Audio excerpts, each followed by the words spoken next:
Hello everyone, అందరూ ఎలా ఉన్నారు? బాగున్నారా? ఈరోజు నేను మీ ముందుకి మంచి రెసిపీ తోటి వచ్చానండి. మీరు అడిగిన రెసిపీస్ అన్ని నేను చేసి లాంగ్ వీడియోస్ పెడుతున్నాను, మన ఛానల్లోకి వెళ్ళి చూడండి. అలాగే ఈరోజు నేనేం చేయబోతున్నానో తెలుసా?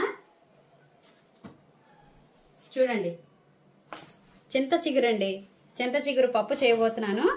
మరి అది ఎలా చేయాలో, దీనికి ఏమేమి కావాలో వచ్చండి.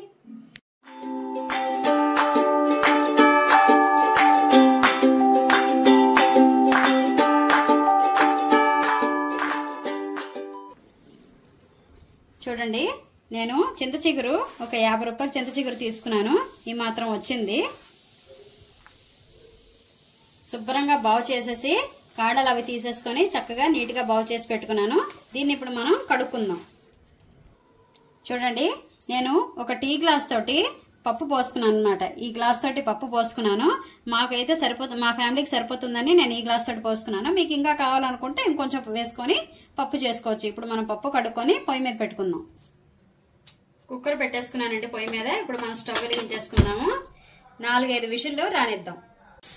పప్పు అయితే ఉడికిపోయిందండి. నేను స్టవ్ ఆఫ్ చేసేసుకుంటున్నాను. ఇప్పుడు మనం కుక్కర్ చల్లారే లోపల మనం పప్పుకి పోపు పెట్టుకుందాం. పొయ్యి మీద బాండీ పెట్టేసుకొని స్టవ్ వెలిగించేస్తున్నానండి. ఒక 4-5 చెంచాలు నూనె వేసేసుకోండి. చూడండి, నేను ఇక్కడ ఒక 4-5 వెల్లుల్లి రబ్బలు తొక్క తీసి పెట్టుకున్నాను. అలాగే ఒక 4-5 పచ్చిమిరపకాయలు చీలికల్లా కోసి పెట్టుకున్నాను. 1/2 టేబుల్ స్పూన్ ఆవాలు,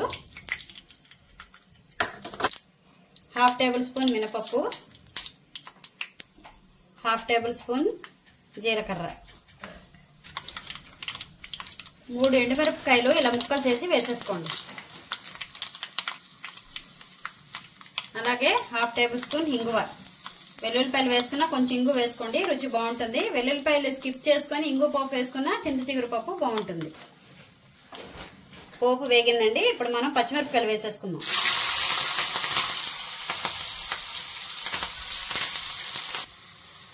పచ్చిమిరపకాయలు వేసుకున్నాం కదండి. వెల్లుల్లిపాయలు కచ్చా బచ్చా ఇలా దంపుకొని వేసేసుకోండి. చూడండి, ఇప్పుడు ఒక్కసారి మనం పోపుని కలిపేసుకుందాం. కొంచెం వెల్లుల్లిపాయలు వేగాక ఎక్కువగా ఎర్రగా వేగనివ్వకండి, లైట్గా ఉంటే బాగుంటుంది. వెల్లుల్లిపాయలు వేగాయండి. ఇప్పుడు మనం చింత చిగురు వేసేసుకుందాం.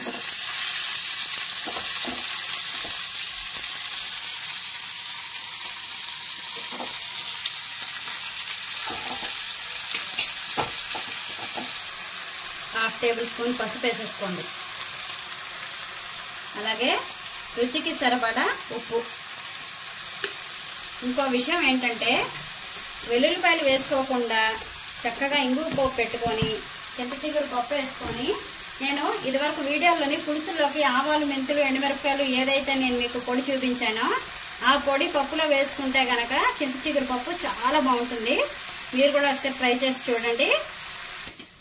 కలుపుకున్నాం కదా, ఇప్పుడు ఒక 5 నిమిషాలు దీన్ని మగ్గనిద్దాం. చూడండి, చింత చిగురు మగ్గింది కదా. ఇప్పుడు మనం పప్పు ఉడికిందా లేదా చూద్దాం. కుక్కర్ చల్లారిపోయిందండి.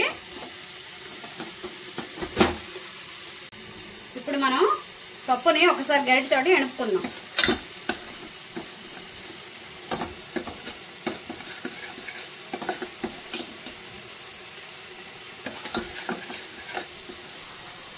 చింత చిగురు కూడా మగ్గిపోయిందండి. ఇప్పుడు మనం ఇది పప్పులోకి వేసేసుకుందాం.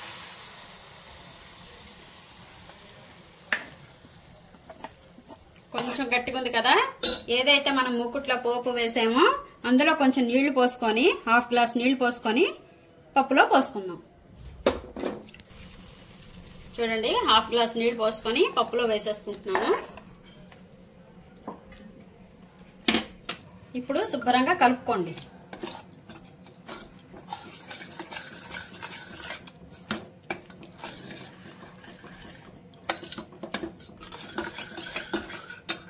ఇప్పుడు మనం పప్పులోని ఒక 2 చెంచాలు నెయ్యి వేసుకోండి. పప్పు పైన ఇలా నెయ్యి వేసుకున్నా బాగుంటుంది, నేతి పోపు పెట్టుకున్నా కూడా బాగుంటుంది. ఇప్పుడు ఒకసారి కలుపుకోండి. అంతేనండి, పప్పు రెడీ అయిపోయింది. గుమగుమలాడే చింత చిగురు పప్పు తయారైపోయింది.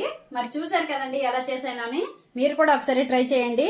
మరి ఈ వీడియో కనుక మీకు నచ్చినట్లయితే నా ఛానల్ కి లైక్ చేయండి, షేర్ చేయండి, సబ్స్క్రైబ్ చేసుకోండి. పక్కన ఉన్న బెల్ ఐకాన్ ప్రెస్ చేస్తే నా నోటిఫికేషన్స్ మీకు వస్తాయి.